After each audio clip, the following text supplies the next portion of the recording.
entered her. The love flourished. What? What? What did I just read? Please no, fade to black. And let me imagine him getting down and nasty with his wife about entering her several times on love flourishing. Shut up. Hello Unicorn, I'm Tiffany, that's Angelica, and we are here with another video.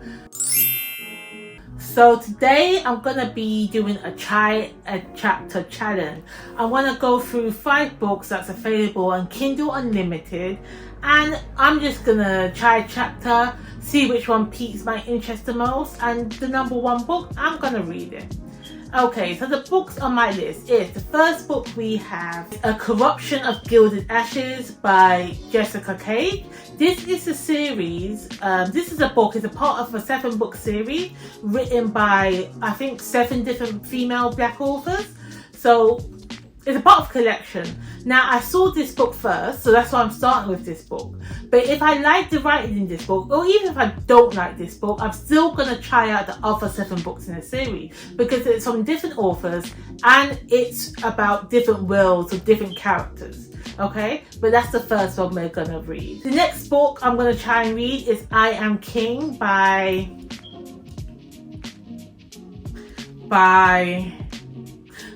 Damien Ford. I don't know what this book is about. Again, black author, black fantasy book. Gonna read it. Don't know one thing about it. I think it already has a sequel and it has a novella out called Nisala or something. But we're gonna see. Then I'm gonna try Heart of Night and Fire by Nisha J. Tooling. Again, I'm not gonna repeat myself. I don't know what any of these books are about, so I'm just going to say their name. We have Rise of the Dark Throne by Linga Krishnan. And finally, we have Jen by Jessica Cage. Now, again, I know I have 2 books by the same author, by Jessica Cage. So if I have time, I might throw in The Kamoni Legacy by Omari Richardson. Those are the books I'm going to try and read. Not just taste test the first chapter, see which ones I like. So let's get in it. Let's go into my first book. So we have A Corruption of Gilded Ashes. This is an Eldritch Child book by Jessica Cage. Now, chapter 1 I think is a solid chapter. I actually enjoyed this first chapter. At the beginning of this book, we are given a pronunciation guide. So we are given terminology and a pronunciation guide, and I ignored this at first. I saw it, I thought I don't need it, let's just jump right into the book. Halfway between reading chapter 1, I went straight back to that guide. I went straight back to see what terminology is. Like, what do these things mean? Because it heavily influences the book. So if you are going to pick this up, I would say bookmark that, have that in the back of your mind, because you're going to be flipping and forward. Because I was lost. So I was just like, what the hell are they talking about? What's going on in this chapter? But with that being said, this first chapter was a solid chapter. To be honest, I think if I was going to continue reading this book, I would ignore it. In the end, I would just go with the gist, go with whatever weird sounds I made up in my head, and just put my own connotations of the word. Because to be honest with you, if I'm reading a book, I don't want to be flipping back and forth. Like, what does this mean? How do you say that? How do you pronounce that? No. If I see a word, I can't even talk normally when I can see how it's spelled out, how it's meant to say. I'm going to make up the words in my head as I go. So as I said, this book is a part of a series. And in this book, we are following a royal family, a water griffin royal family. Now, I think they're hybrids. In particular, we are following the middle daughter. Now, it sets up the world, it introduces the characters perfectly well. It does paint her as different from her other family members. So we already know there's something different about her, that she doesn't fit in well. And at the end of this chapter, it ends on a shark attack. Now, I'm intrigued. Again, because of the different pronunciation and the wording, I'm not sure if they're fully humanoid. I think they're like mer people, but they're griffin, they're water riders.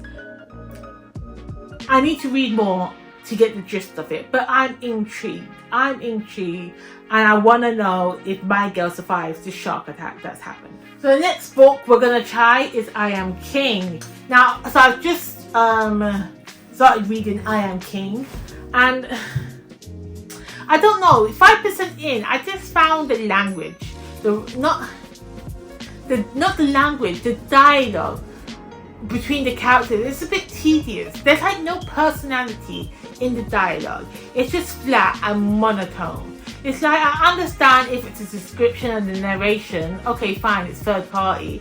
But when it's the actual characters talking, I want a bit more personality. And the conversation was not giving me what I wanted to be given. Maybe I'm being too picky. Maybe I shouldn't be reading different writing styles back to back, but that's how I feel with this book. So in this first chapter, we are following our POV character that's trying to get access to a guild master in order to protect this boy that's the only heir to the homeland. Like, her homeland has been devastated, and this young boy is the sole remaining heir to the power structure of her homeland. Now, with that content, that she's desperate to get in to this guild, I expected more desperation, more pleading, more, I don't know, what's that word I'm looking for? More urgency, you know, because she needs to get in to save this boy. The story, I was putting that emotions in the book. The book wasn't giving me that emotion. So I'm just like, why am I feeling all these, why am I putting these connotations in the book when I'm reading it and the dialogue doesn't feel urgent? It doesn't feel like it's desperation in there. I'm not sure if the way it's wording, the way my thoughts and feelings at this time, it just wasn't working for me. Like, I think what it is, it's like you're telling me what I'm meant to be feeling. You're telling me that this is the situation. You're not showing me. These characters, the dialogue in this first chapter was not showing me this urgency. And I think this is a flaw in this first chapter. This is why I'm having qualms with it. The story itself, it seems interesting, but if this is the way this book is going to continue, where I feel like I'm investing too much emotion into the story and these characters are not giving me what I need in return, it's not going to be the one for me. And I've read the first chapter. To be honest with you, I still don't know what this book's about. All I can get from it is the book is called I Am King. You're trying to save this orphan boy, the heir to your homeland. I expect he's going to be king. But again, am I intrigued enough to know more? I don't know. Okay, the next one that I tried is Heart of Night and Fire. Now, I have to say, this is a great first chapter. The first line of the chapter, let me read it for you. Syra always hunted demons at twilight. We have demons. Are you telling me we have demons? You know I love me some demons. You love me a book with demons. So, that's already got me infested. She's hunting demons at twilight. Number one, real question, why are you going to hunt demons at twilight? Isn't that where they're the most active? Isn't twilight where the demons are the most powerful? Because they're creatures of darkness. You know? Sorry.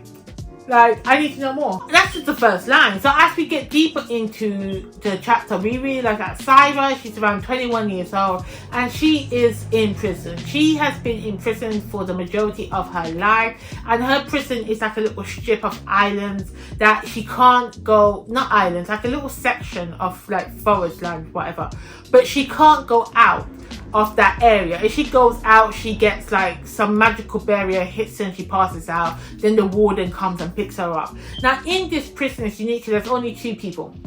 There's her and another character, and then you have the warden. Those are the only people in this section of this prison. So the questions are already raised. Number one, from the first line, why are you hunting demons at twilight? They're meant to be powerful. Number two, why is she in prison? Why has she been in prison for the most of her life? She went in there with a young age, from a young age. Number three, why can't she leave? Like, it isn't a prison where she's like how we would think of prison. She's got access to this area, but she can't be outside. She can't mingle with the populace, so they're secluded. Why? All these questions are raised. None of them are answered. This is what I need from my first chapter. Intrigue. Brilliant first chapter. So I'm not even going to go back and read the synopsis for this book. I just know that this is a book I'm picking up. This is a book I'm going to be continue reading because I am intrigued. Next book that I have read is Rise of the Dark Throne, okay, by Linga Cushman. Now, this book had a prologue and then the first chapter. So I read them both, okay? So in the prologue, we are introduced to a king that's saying goodbye to his young son. He's sending off all his people, the people of his kingdom. He's sending them across the water. He's sending them to another land to protect them, because the king and the queen, there have been multiple assassination attempts, and he feels like if he doesn't get his people to safety, they're all gonna die. They're all gonna perish. I still don't know why this is.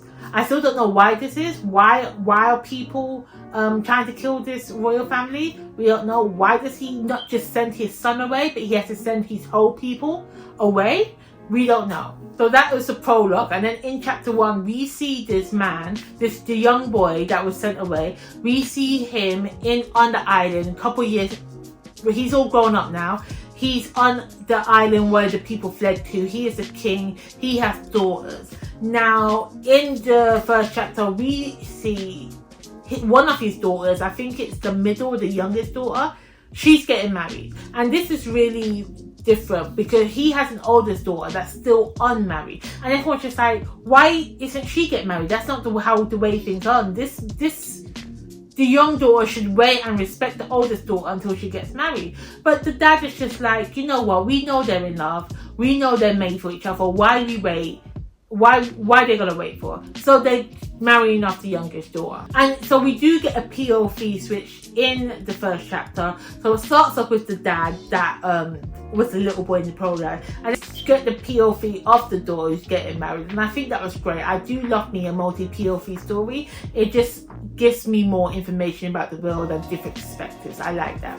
However, the prose is not doing it for me.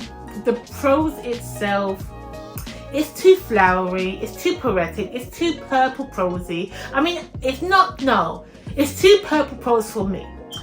I like simple text. I don't need metaphors and pretty words. I don't need it. Just keep it base, keep it simple, get to the point. I don't want to have to sit there and go through a thesaurus to get the meaning. I'm not here, please. Not for me. Like, I don't know if this is gonna work, happen throughout the rest of the book, because I get the scene you're trying to create. This is meant to be a happy scene. It's a marriage. It's meant to be full of love and happiness. So you're gonna use flowery words. You're gonna use happy words. It just wasn't working for me. I just was rolling my eyes at some of the sentences. I was just like, no. Then when the sister actually gets married, when the daughter actually gets married, and they go to the bedroom and they start to have the good, they start getting it in, you know, the marriage night. It was too flowery. It was too like, we know what's happening. They're having sex, but you want to make it pretty and poetic. Like, not every book needs to have smut in it. Not every book needs to do it. I would have preferred a fade to black than what we got in this book. We got them talking same sex, like describing the sexy time, but you said it in such a flowery word. Like, I am not 7, I am not 10, I am not a child. If you are talking about sex, talk about sex. You know, talk about the action of having sex. Don't make it pretty, okay? Make it nasty if that's what you want. But again, if that's not what the book's about, you could have had a fade to black, and then I could have imagined what happened.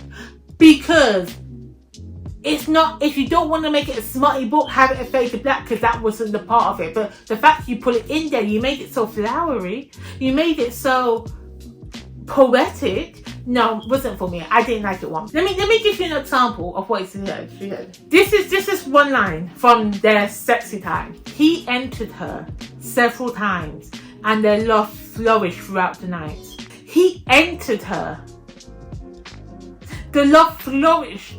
What? What did I just read? Please no, fade to black. And let me imagine him getting down and nasty with his wife about entering her several times and love flourishing. Shut up. Anyway. But besides from that, am I intrigued to finish this book? Maybe. I don't know. The next book we have is Gin by Jessica Kane. Now, I read the prologue. I read chapter 1, then I got to read chapter 2. It just flowed so smoothly. Then I realised I wasn't meant to be reading the whole book. I was just meant to be reading the first chapter. So you already know I'm going to read this book. Okay? It got me. So the writing in this book was flawless. I have to admit, it was flawless. And it just drew me in. I don't know, I'm so happy I read this book. I could have binged this book in a hot minute. I could have sat here, well, as I am sitting here, and just finished this book in one sitting. That's how much that's how much this writing works. So the book starts off in the prologue. We are introduced to Jin, and we are introduced to his history. And guess what this Jin is? Guess what this Jin is? This is the Jin from Aladdin. I'm kidding you not. This story is about the Jin from Aladdin. His story. And I tell you why. I tell you why this is. Because he's described as 6'4" and he is melanated. He is a black man, 6'4". If that is not the Jin from Aladdin, I don't know what is. And because I'm picturing Will Smith while reading this book. That's what I'm picturing. So please tell me any different. I'm not picturing Robin Williams, not his Jin. I'm picturing the Will Smith Jin. That's who I'm watching now. So in this world, we know it's our world. There's been a bit of a war. We have vampires, we have Jinn, we have human, we have fairy, we have a whole heap, a mix of people. And the Jinn has been freed from his bottle. He's living his best life. And well, is he living his best life? I think he's missing his wife or something or another. Anyway, I read a bit much. I read a bit too far than the initial first chapters, so I don't want to give you more than what this book is. I like this book. So it's a post-apocalyptic Earth style type of book with fantasy creatures. The humans are going to the different regions of the fantasy world to get protection. Obviously, because the vampires don't want to drink their blood. You have different shifters inside them. And the phase there, you have witches. And I feel like Jin, I saw when I was picking this book on Kindle, there's a second book called Natara, and I feel like Jin is looking for his long lost love. So he has to go through different regions to try and find her. I'm not sure if that's what the book's about, but that's what I feel. But what I've read so far, I'm enjoying it. It's about a genie. It's about Jin, who's a 6'4" black man. So yeah, so because I read a bit too much of Jin, I'm kind of halfway through that book now. Oops. But I'm going to discuss The Kamoni Legacy by Amari Richards. Now, I like the prose, I like the writing style. I should have picked this book up now because I was reading it and I just wanted to finish Jin. Alright guys, so that's all for me today. That's my video. That's my child chapter test. The books that I think I'm going to continue. Number one, I'm going to continue with Jin by Jessica Jade.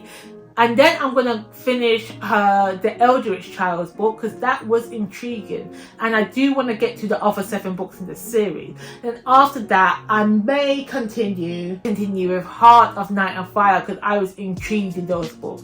Okay? So those are the 3 books from this child chapter test that I'm going to continue on with. The other 3, I may still pick them up, but they're not urgent for me now. They're not a pick you up, read right now type of situation. Okay? Anywho, thank you guys so much for watching. Let me know what books you are reading, and I will be back with another video soon.